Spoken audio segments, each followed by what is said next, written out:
Today I'm going to show you how to enhance your photos, giving them a crisper look, even if you took them with a phone camera, which I did.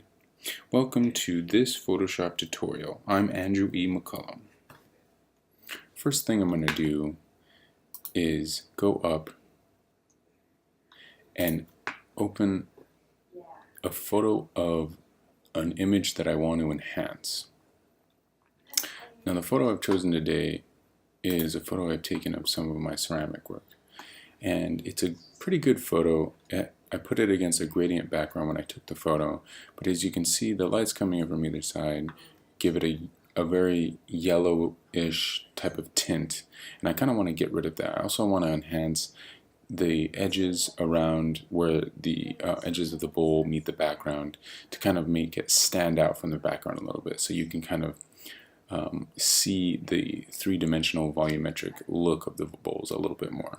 And I'm not really trying to use too many techniques to try to add filters to change the photo. I don't want to discolor the glaze on the bowls. I just want to bring out the overall look of the photo so that it looks more natural, more like what it would look like if it was sitting right in front of you.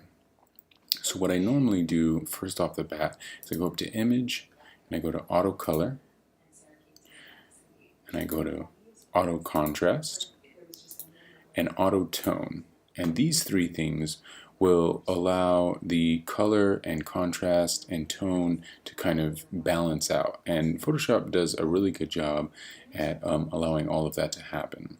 Those three things are the things that I start out with, and if I'm doing a string of a lot of photos, I can get into a rhythm and pattern in which I kind of do those three things really fast at the beginning.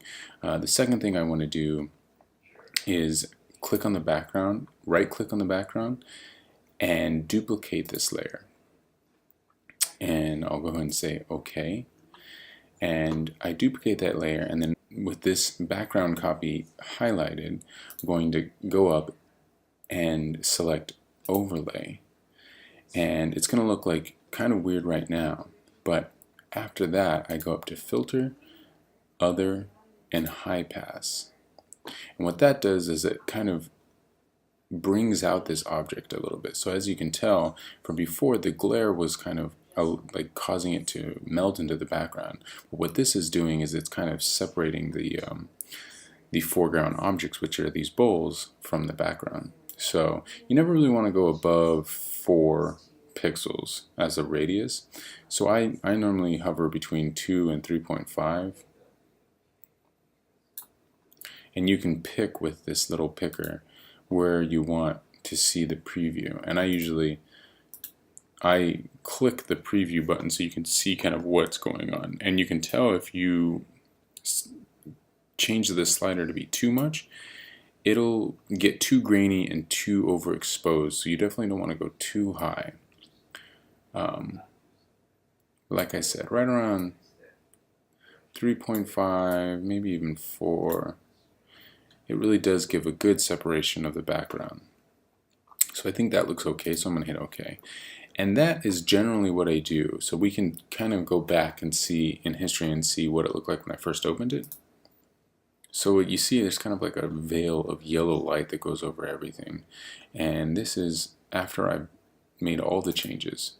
So you can see a lot more natural light kind of falling on the objects in the foreground, and a nice separation from the background, where the reflections of the lights that I put up to take the photo are not as distracting as they were originally, giving the whole photo a yellowish look. This gives, when you see it, a little bit better idea. Another thing I might do is crop it out a little bit. That's to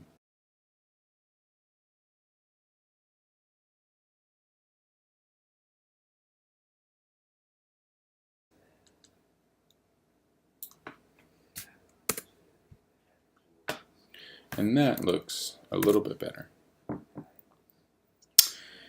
And that, ladies and gentlemen, is my Photoshop tutorial on how I edit and clean up my photographs to make them nice and presentable for any type of situation in which I need to use these photos in a professional setting. Thank you for joining me.